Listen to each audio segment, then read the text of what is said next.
Senior तजियाकार Hafizullah Niazi के मुताबिक general Bajwa के 3 मार्के मुमलिकत का नुकसान कर गए। वतनी बदकिस्मती अक्सर फौजी सरबराहान जाती मफादाती एजेंडे में रियासत और इदारे को नाकाबिले तलाफी नुकसान पहुंचाते रहे। हैरानी 75 साल तारीख में 5 जंगें लड़ी, अंदरून मुल्क दहशत गर्दी के खिलाफ 4 दिहाइयों निबर्द आजमा 2 अफगान जंगें लड़ी। अचुंबे की ही बात के जनरल अयूब से लेकर जनरल बाजवा तक 15 सरबराहान आए। एक भी नहीं कि बतौर कौमी हीरो याद किया जाए। यकीन कामिल पहली अफगान जंग अगर जनरल ज़ियाउल हक सियासी हुकूमत की जेर निगरानी लड़ते तो बतौर कौमी हीरो तारीख में मकाम पाते। जनरल बाजवा के पास मुनफरद एजाज के बाकायदा मनसूबा बंदी के साथ अपने ही इदारे को जाती मफाद की भेंट चढ़ाया। 29 नवंबर 2016 जनरल बाजवा को बेहतरीन फौज की सरबराही का एजाज मिला।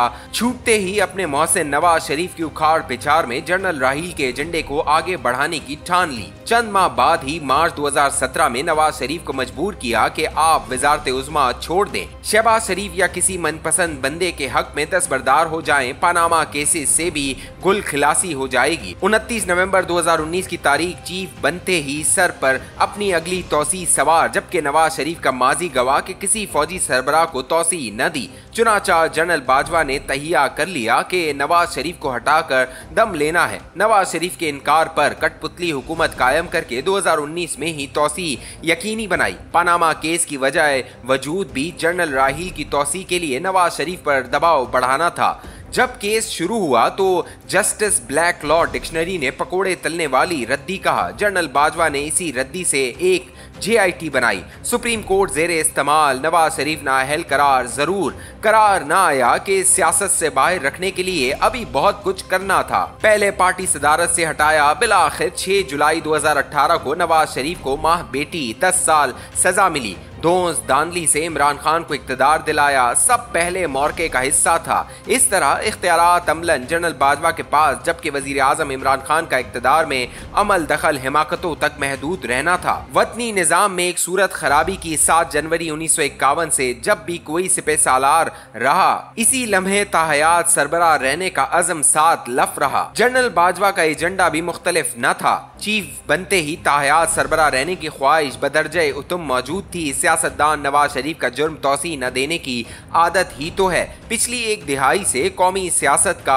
नवाज शरीफ की गिरफ्त में ऐसे होना कि अगले 10 साल ताहद्दे निगाह कोई नवाज शरीफ के मद्दे मुकाबिल नहीं था। जनरल बाजवा के लिए नवाज शरीफ की ये खूसहाने रूह थी। 2018 इलेक्शन साल 29 नवंबर 2019 तौसी दिन नवाज शरीफ हर सूरत साल 2017 में नाकारा बनते तो तब ही 2018 इलेक्शन बासानी हथियाया जाता। इमरान खान और सुप्रीम कोर्ट का गिनौना रोल भी अजबर रखना होगा। कदम ब कदम एस्टेब्लिशमेंट के हाथ का झुंझुना बने रहे। दोनों के पास स्क्रिप्ट एक ही। नवाज शरीफ पर झूठे इल्जामात और बहतान, हब्बुल वतनी पर सवाल, इनके जरिए अदालत के ऐवानों से और सियासत के मैदानों में आम करते थे। करप्शन, मोदी के यार का ताना नवाज शरीफ की किसी आर्मी चीफ से नहीं बनी। स्क्रिप्ट एस्टेब्लिशमेंट का तैयार करदा। अदालतें और इमरान खान जैसे एक्टर अपना अपना रोल अदा कर रहे थे। 2014 से 2018 तक नवाज हुकूमत ऐसे जेर अताब की तारीख ऐसी मिसाल पेश करने से कासिर है। 30 टीवी चैनल्स हुकूमत वक्त का मौक़िफ़ देने से इनकारी इमरान खान,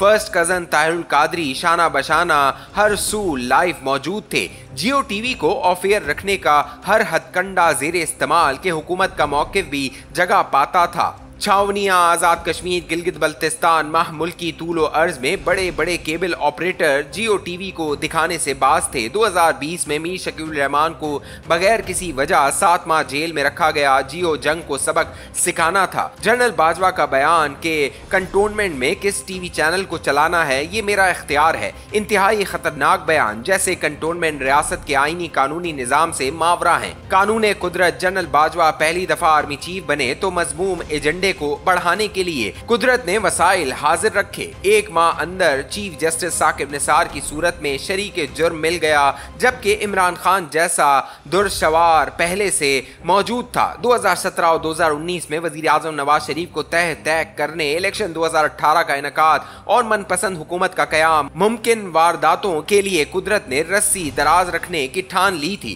गैर आईनी बाजवा गेम प्लान आगे बढ़ाने के लिए कुदरती एहतमाम। जस्टिस साकिब निसार तन मन धन से हाजिर, दोनों को खुलकर खेलने का हर मौका बआसानी दस्तयाब रहा। अदल के ऐवानों में सुप्रीम कोर्ट और सियासत के मैदान में इमरान खान बखुशी मोहरा बन चुके थे। सीपैक की मौजूदगी में 2017 का साल नोहे खुशहाली का साल बनना था। रियासत की तबाही व बर्बादी का साल कहलाया। नवाज शरीफ के पूरे खानदान को अदालतों के आगे हाजिर रखा। वजीर आजम नवाज शरीफ के ताबे हर इदारा माह सुप्रीम कोर्ट, माह इमरान खान वजीर आजम पर पल पड़ा। 70 साल से एस्टेब्लिशमेंट का स्क्रिप्ट एक ही, करप्ट, नाअहल, सिक्योरिटी रिस्क, कमोबेश हर वजीर आजम पर ऐसे लेबल चस्पा रहे। इमरान खान ने इस स्क्रिप्ट को बजरिए मकबूजा मीडिया अवामुल नास तक आम करना था। जस्टिस साकिब निसार ने स्क्रिप्ट को जवाज और सनद देना थी। दोनों भाइयों ने कमाल महारत से अपना किरदार निभाया। एक तरफ साकिब निसार अदलिया के ऐवानों को इस्तेमाल करके नाइंसाफी की तारीख रकम कर रहा था, तो दूसरी तरफ इमरान खान सियासत के मैदानों में स्क्रिप्ट को फरफर पढ़ रहा था। अजराए तफन्नुन आज मुर्शिद आइन की बेहुरमती, एस्टेब्लिशमेंट के तजावुज, चीफ जस्टिस के मयार इंसाफ, फोन टैपिंग के मकरू फेल पर सीख पा हैं, तो पिछले 10 साल इन्हीं मदों में एस्टेब्लिशमेंट के औसाफ हमीदा रब्बुल नसान थे। मुर्शिद आप तब भी सच्चे थे और मुर्शिद आप आज भी दुरुस्त हो। जनरल बाजवा ने पहला मार का सर कर लिया। 2018 तक हर शोबे में जामे तरीके से मकासद पाए तकमील को ऐसे पहुंचे कि वतनी तारीख में फौजी मदाखलत की ऐसी नज़ीर नहीं मिलती। इस कारकर्दगी पर जनरल बाजवा को क्रेडिट देना होगा। पहला मार का सर हो जाए तो दूसरे मार्के की तैयारी किसी भी जुरी जर्नैल की सरशिस्त का हिस्सा है। फतुआत का सिलसिला जारी रखना था और इमरान हुकूमत को भी बकलम खुद चलाना था, जबकि 2019 में तौसी भी लेना थी। दूसरे मार्के की तफसीलात फिर कभी वहम और गुमान में न था कि इमरान खान प्रोजेक्ट की तकमील के साथ ही दूसरी तौसी के लिए तीसरे मार्के की ठान लेंगे।